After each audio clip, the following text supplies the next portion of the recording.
et même l'origine.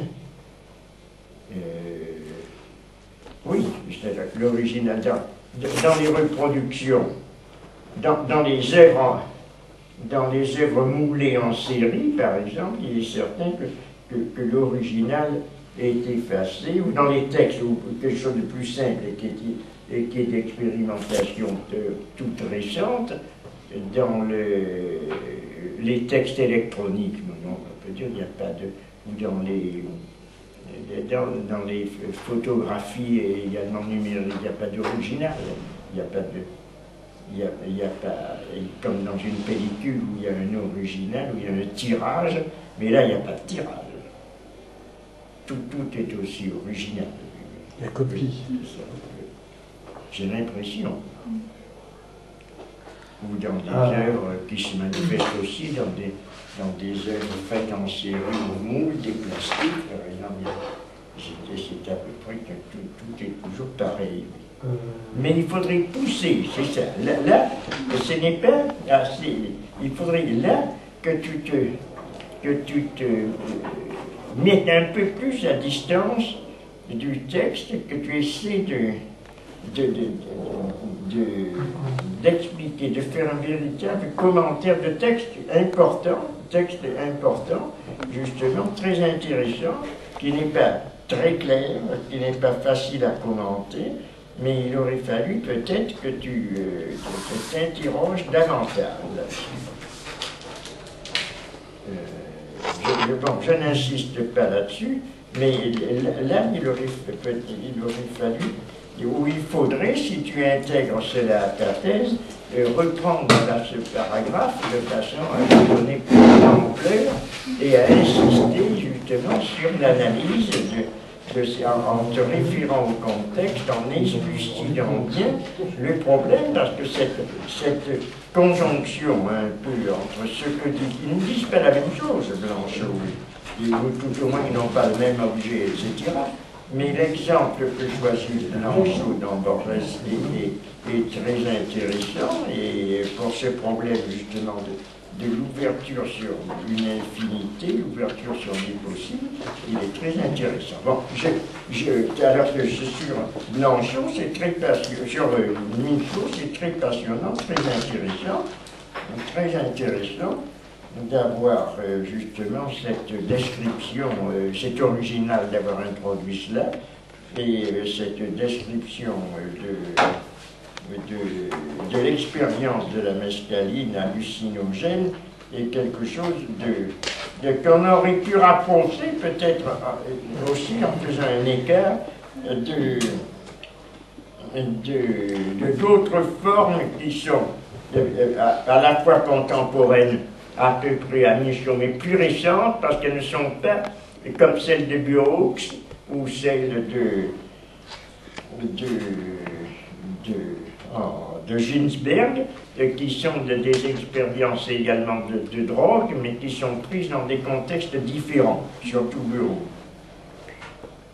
Et qui sont prises dans des contextes qui ne sont pas ceux de Michaud, parce que là c'était les expériences médicales, le reste c'est quelque chose qui est plus pris dans l'existence, qui est presque un modèle d'existence, un modèle de vie, et qui dans le festin nu ou d'autres textes, qui serait peut-être à reprendre. Mais l'infini turbulent n'en reste pas moins un texte très intéressant et qui, lorsqu'il parle justement de la conscience, une conscience spatiale s'étend, c'est une citation. Mais sinon, c'est ça, c'est dans Misérable Miracle, une conscience spatiale. Cette conscience-là n'est jamais aussi dense qu'elle n'est conscience de rien en particulier. Mais cette conscience spatiale, à mon avis, se manifeste chez Michaud surtout dans ses dessins. Maintenant, il aurait été intéressant, comme Blanchot a écrit l'espace littéraire, et que la littérature aussi crée un espace. Et cette spatialisation de la littérature, qui a fait l'objet d'une attention très particulière, en particulier de Gérard Genette, peut être également mise en relation avec cela. Donc ce développement et cette évasion du sens, on pourrait dire, cet éclatement du sens hors de dissémination du sens hors des voies de la signification beaucoup trop stricte, est quelque chose qui anime aussi toute la pensée, toutes les analyses de Blanchot. Donc ça n'est pas indifférent, et même si ce n'est pas l'objet, le thème même de ta recherche, cette spatialisation de la pensée, si l'on peut dire, qui est mise en évidence aussi dans l'étude de Foucault sur ses remarques sur la force du dehors, sur le fait qu'il n'y a pas d'intériorité de la pensée inaccessible, il y a toujours quelque chose qui est un extérieur. Pour Blanchot, comme pour Paulhan d'ailleurs aussi, il n'y a pas de pensée, il n'y a pas d'intimité de la pensée qui soit une expérience intérieure distincte de son extériorité, qui est à la fois dans le langage et dans l'espace littéraire. Ce qu'on appelle la pensée relativement à la forme, ou le contenu par rapport à la forme, n'est souvent qu'un langage confus, qui ne prendra sa force que lorsqu'il aura passé dans une forme qu'il exprime. Donc c'est une idée force également que l'on trouve aussi chez Blanchot. Donc il y a un mot où il le dit justement dans que peut la littérature, je ne sais pas comment il appelle ce texte. Peut-on parler de littérature, c'est ça? Donc la littérature a un sens souvent négatif, un peu péjoratif, ce n'est que de la littérature, tout le reste est littérature, etc. Mais peut avoir un sens fort, c'est-à-dire que c'est le sens de l'inscription de la pensée, du lieu même, de l'espace même, où la pensée peut se former, se développer. Bon, je laisse la parole. Je voulais ouvrir la discussion simplement, et ça vous aura donné la possibilité de réfléchir un peu peut-être, et de poser alors des questions aussi, oui c'est ça, poser des questions précises pour ne pas désarçonner malgré tout Ifan, qui a fait un effort considérable et tout à fait digne d'éloge dans cette présentation. Oui, mais je ne vais pas avoir une question précise, mais je voudrais revenir parce qu'en fait, vous avez éclairé par votre première partie de commentaires sur les histoires de Borges et Ménard, parce que j'étais en train de lire ton texte. Et je ne comprenais pas, parce qu'il me semble que tu fais... alors je ne sais pas si... Tu marques pas assez, à mon sens, le fait que Ménard, c'est fictif. Il apparaît, dans l'organisation de tel texte, il apparaît à égalité des auteurs. Hein, donc du coup, moi j'étais là, très naïf, parce que je ne connais pas Ménard, j'ai pas lu Borges, donc je dis que Ménard, alors justement, tu cites une phrase du Don Quichotte de Cervantes, puis tu dis, Ménard écrit en revanche, et c'est la même phrase. Et ensuite tu dis, l'histoire mère de la vérité, l'histoire est stupéfiante, Ménard contemporain de William James ne définit pas l'histoire comme recherche à la vérité, mais comme son origine. Sauf que tu as donné l'écriture de Cervantes, le vrai, l'écriture de Ménard, le fictif qui écrit Cervantes, Mais moi, là-dedans, quand j'ai mes deux phrases qui sont exactement identiques, je suis dans l'incapacité de te dire que, effectivement, Ménard parle d'une autre façon de l'histoire. Du coup, je ne comprends pas ce que tu... comment tu peux en arriver? Parce que, qu'est-ce que fait Borges? Est-ce que Borges, dans son livre, au travers de Ménard, réécrit de façon identique Don Quichotte, dans l'espoir de prouver au lecteur que, regardez, le livre se peut toujours être réécrit, que le nom de l'auteur, c'est pas grave. En fait. Je sais pas, là j'avoue que je suis un peu perdu dans ce maelstrom. Et je sais que René vient de faire une explication des choses, de décortiquer, mais j'ai besoin que tu décortiques encore plus. Le texte de Borges directement. En fait, c'est une citation de... La répétition mot à mot de Don Quichotte. Oui. Qui, je me perds complètement. Après. Mais il faudrait, dans fiction, ça se trouve dans ce texte, il faudrait regarder, laissons de côté pour le moment, regardez. Oui, mais vous ne répondez pas à ma question. Auteur de Don Quichotte, une fiction. Mais... Parce que Ménard a écrit, selon le narrateur c'est Blanchot. Oui, non. Le Don Quichotte de... Non, c'est Borges. Le Don Quichotte de Ménard est plus subtil que celui de Cervantes. C'est ça, tu écris. Tu écris. Dans ce récit, le narrateur nous raconte l'histoire d'un de ses amis, Pierre Ménard, écrivain français contemporain des années 1930, ayant un projet de la réécriture textuelle du chef-d'œuvre de Cervantes, dont il en résulte seulement, c'est à la page 7, une répétition différente pour la raison que ce n'est pas en vain que se sont déroulées 300 années pleines de faits très complexes. Ce décalage, si tu vois, c'est bien ça, c'est-à-dire qu'il écrit la même chose, mais c'est le décalage des faits en fait. C'est le fait qu'il l'écrive. C'est le fait, on pourrait dire que c'est une sorte d'absurdité ou de preuve par une sorte d'uchronie, de déplacement dans le temps. Et ce décalage de la mutation implique l'intervention de la lecture, car le lecteur est le témoin de cette transformation du temps. C'est toi qui l'écris, là, c'est peut-être... Non, c'est pas toi qui l'écris, non. C'est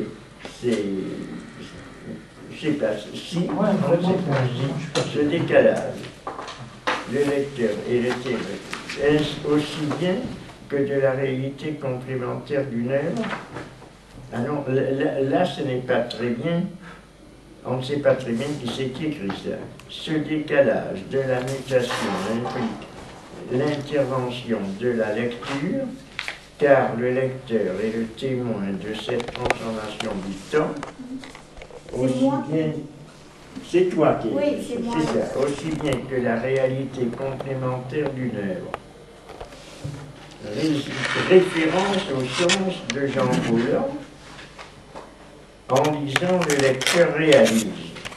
Là c'est un peu trop condensé parce que tu résumes un peu trop rapidement, puisqu'il s'agissait justement de savoir qu'est-ce qu'il fait à l'égard de ce Cervantes. Il implique l'interprétation du verbalisme. Oui, là, c'est qu'il passe à une autre idée. Ce que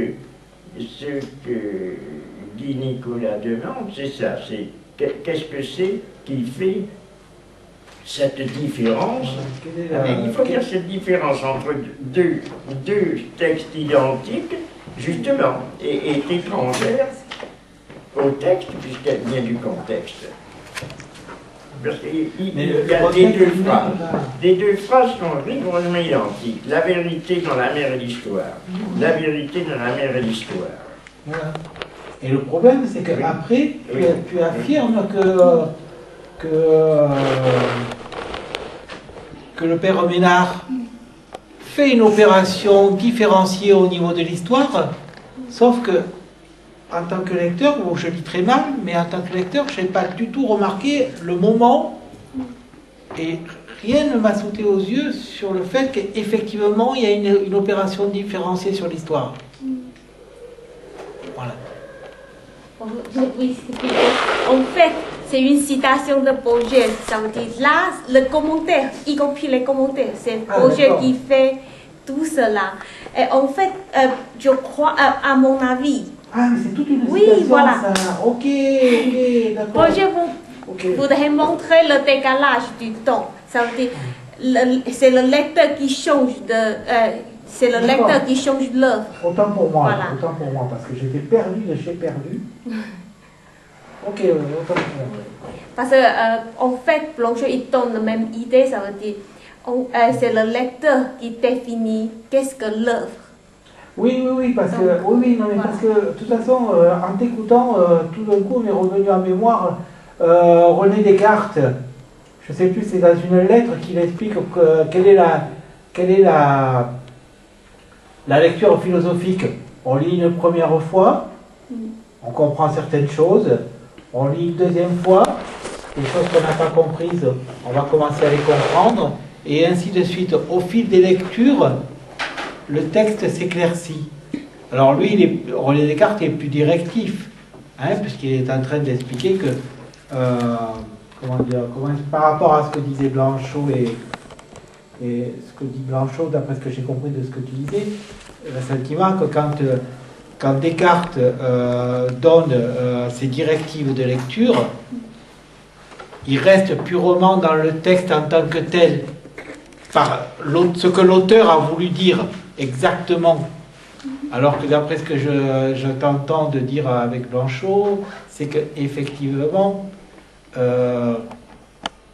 chaque lecteur reste maître de ce qu'il va petit à petit découvrir lui-même au travers des mots qu'il va lire et relire. Que ça, s'il y a un partage des eaux à faire, là, il se fait là. Mais peut-être parce que aussi, le but d'un écrit philosophique et le but d'un écrit littéraire, c'est deux choses différentes aussi, peut-être. Bien. Voilà. Oui, moi j'ai posé une question. Selon toi ou selon Blanchot, dans la littérature, il y a quelque chose qui se répète sans cesse. Et la littérature est un processus infini qui est l'explication ou l'interprétation des lecteurs. Mais l'origine est absente.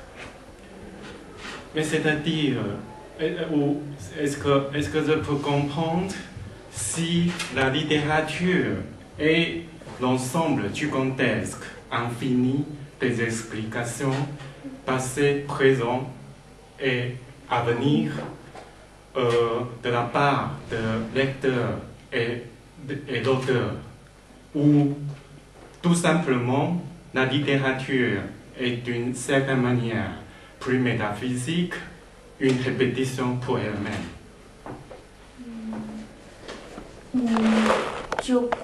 À mon avis, Blanchot qui pose les deux côtés. Par exemple, il dit pourquoi Blanchot parlait du dialogue, parce que selon Blanchot, l'œuvre n'est pas un travail tout seul. C'est tout le monde qui fait l'œuvre. Donc, de ce point de vue, on peut dire que Blanchot il considérait l'œuvre, l'œuvre n'est pas seulement le travail de l'auteur, mais c'est le lecteur qui doit travailler sur l'œuvre aussi. Là, Mais l'autre côté, selon Blanchot, on retravaillait sur le même livre, sur la même œuvre, parce qu'on n'a jamais trouvé la littérature idéale. C'est pour ça qu'on est en train de la chercher. Et de ce point de vue, l'idée de la littérature est plutôt abstraite. Donc, en fait, selon Blanchot, il faut toujours avoir une idée abstraite pour qu'on peut toujours essayer de l'attraper, de chercher. Donc, c'est les deux. Ça veut dire une partie, on doit travailler son fan. Mais on n'est jamais atteindre notre but. Donc, ça fait une sorte de cercle infini. Voilà. Ça fait un bon boulot, là. À la question que tu as posée au départ, qui est celle de Blanchot, comment la littérature est-elle possible? Est-ce qu'il n'y aurait pas, au fond, parce qu'il le dit, tout le monde le sous-entend, après Auschwitz et après le nazisme, qui pour lui d'ailleurs, il met Heidegger dans le même sac. Heidegger, je cite Blanchot, Heidegger et le nazisme sont une blessure de la pensée.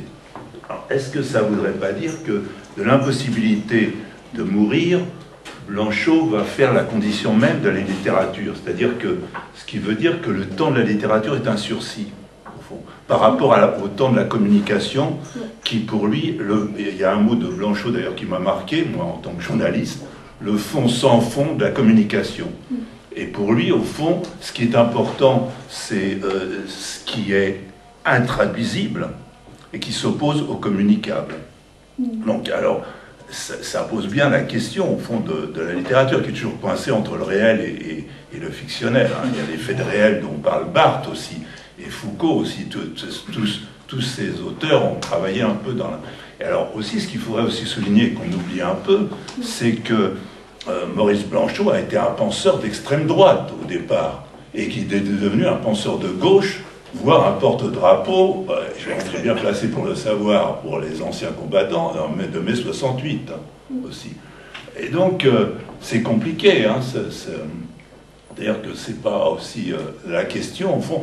Et il y a un mot de Blanchot aussi que je citais tout à l'heure, au fond, c'est que la réponse est le malheur de la question aussi. Donc essayer de répondre à la question aussi, à la différence de Marx, il disait que l'humanité ne peut se poser que les questions qu'elle peut résoudre. C'est-à-dire que dans toute question, il y a un début de réponse.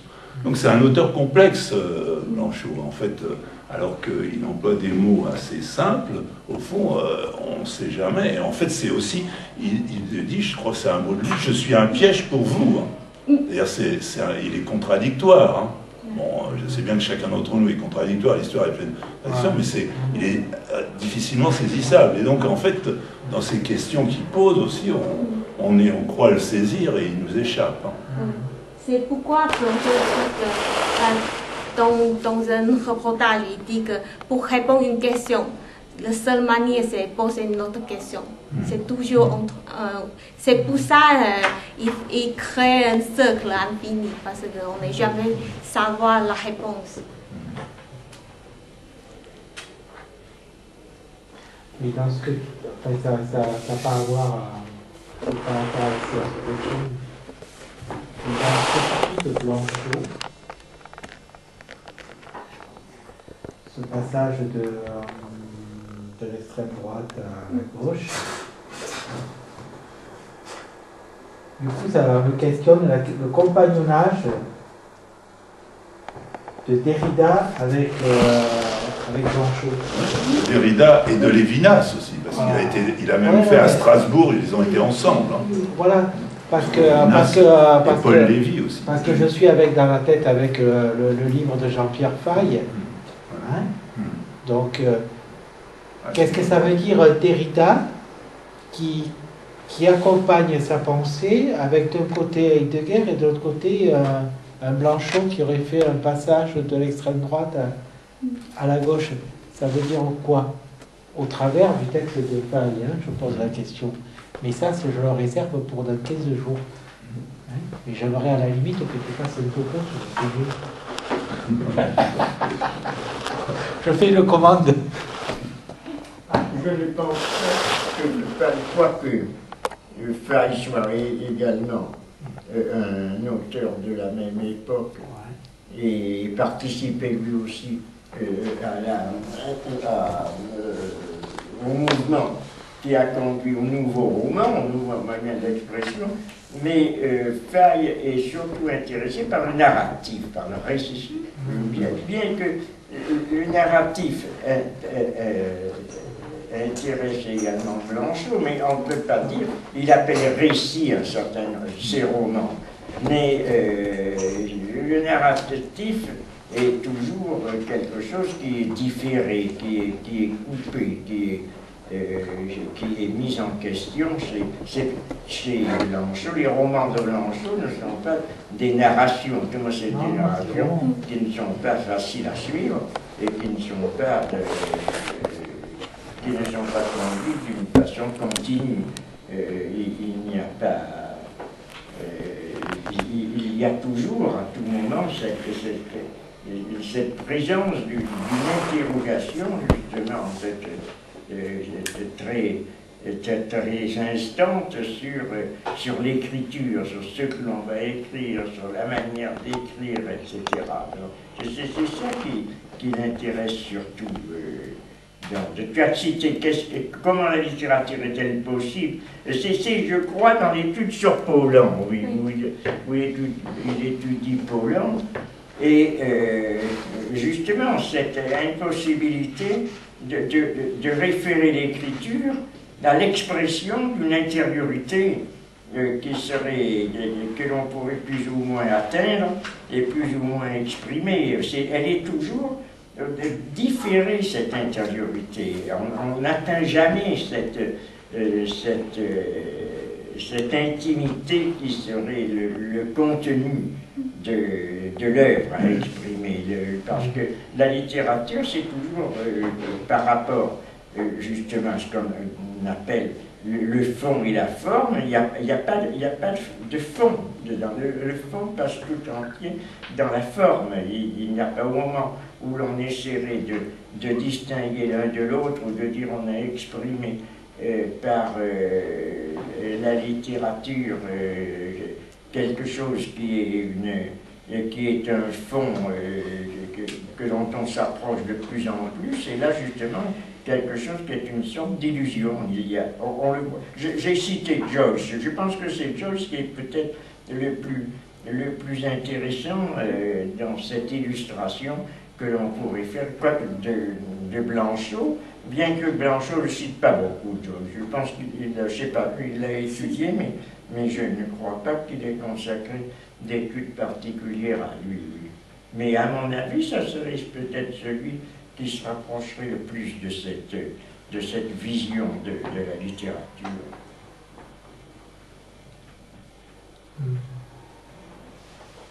Non, celui qui le privilégie, je crois, c'est Kafka, parce qu'il a consacré toute ta thèse aussi, consacré à son étude sur Kafka, une grande partie de la thèse.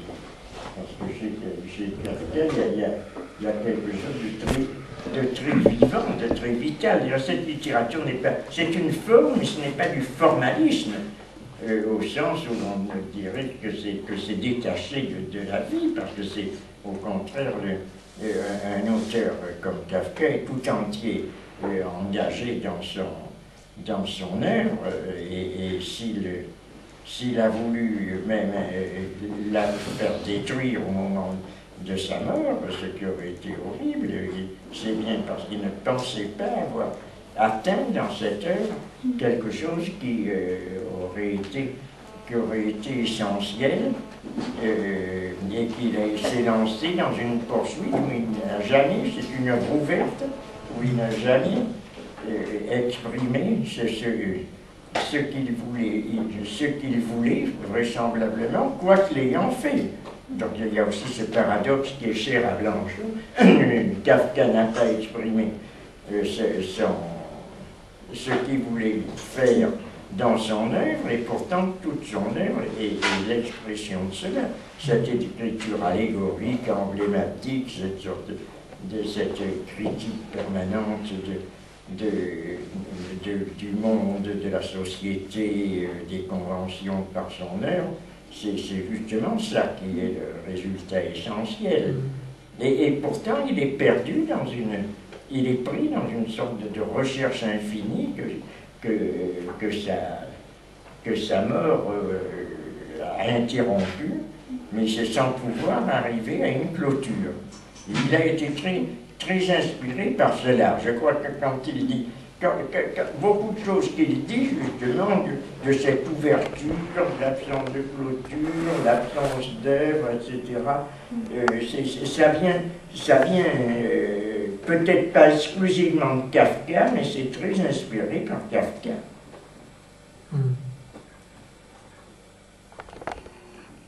Bon, je ne sais pas quelle heure il est, parce que je ne veux pas tenir sur cette qui a d'autres remarques, non? Je vais dire une petite, que je comprends bien, que ce que j'entends bien. Autant Michaud que Blanchot, non, la littérature ne réside pas dans la prise de produit. Pardon. Encore une fois. Non, la littérature ne réside pas dans la prise de produit. Marguerite Duras. Ouais, non, mais si je peux entendre ça, si tu veux, je te propose la question autrement. Voilà, la prise de produit. Voilà, là tu es en train de prendre du produit là. Il n'est pas nécessaire de consommer quelque drogue que ce soit pour s'adonner à la littérature. Non, je crois que c'est pas nécessaire. Il faut prendre quelque chose pour écrire la littérature.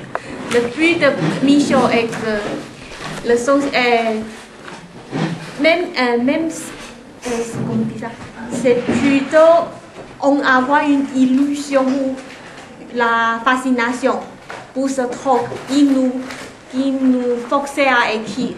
Donc l'essentiel n'est pas le truc, c'est seulement. D'accord. Non, c'est ce que j'avais pu comprendre. Démerdez-vous avec votre humanité, ne vous échappez pas. Bon, eh bien, nous Merci beaucoup. Et renvoyer à cette... Ah non,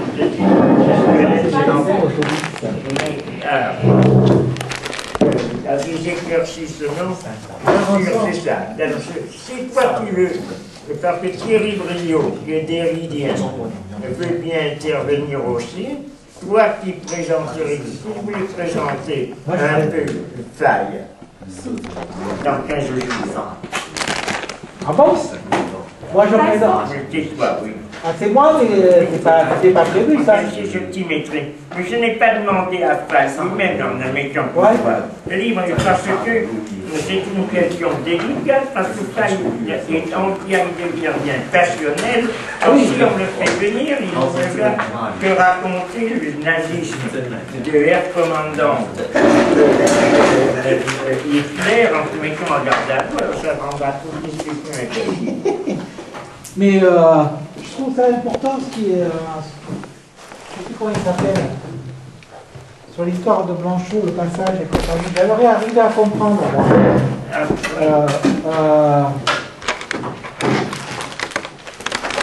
Comment un gars comme Derrida a eu besoin de se confronter au bourreau pour pouvoir penser. Je mets au bourreau au pluriel. Hein. Par rapport à si Faille, lui, il a fait une question d'horreur, en lisant son truc sur Saint-Paul, je comprends pourquoi il a une vision d'horreur. Moi, je suis plus dans le questionnement de qu'est-ce qu'il est allé chercher dans le bourreau qui lui a permis de... Mais c'est dans le collège philosophique, dans le collège sociologique, disons que les grandes analyses, c'était pas avec Blanchot, c'était avec Caillois, qui a une étude de... C'est science sacrée. Et la recherche, ce qui intéressait Gustave, c'est surtout la recherche du sacré, qui n'est pas absent, c'est Blanchot, mais qui n'est pas dominant. D'accord. Ok. Sinon, je vois que vous avez parlé de la rançon. J'ai envoyé le texte dans votre présentation. Votre présentation du séminaire pour l'année prochaine. C'est ça. Et quelqu'un m'a dit qu'il y avait peut-être une erreur de mots. Là, peut-être. Que c'était pas l'art sans intérêt, mais l'art en tant que désintéressement. Et donc, je me suis permis de changer le mot intérêt par désintéressement. Hein, Non, oui. voilà. Oui. C'est quelqu'un, c'est pour ça qu'il va c'est là. Oui, d'accord. Merci.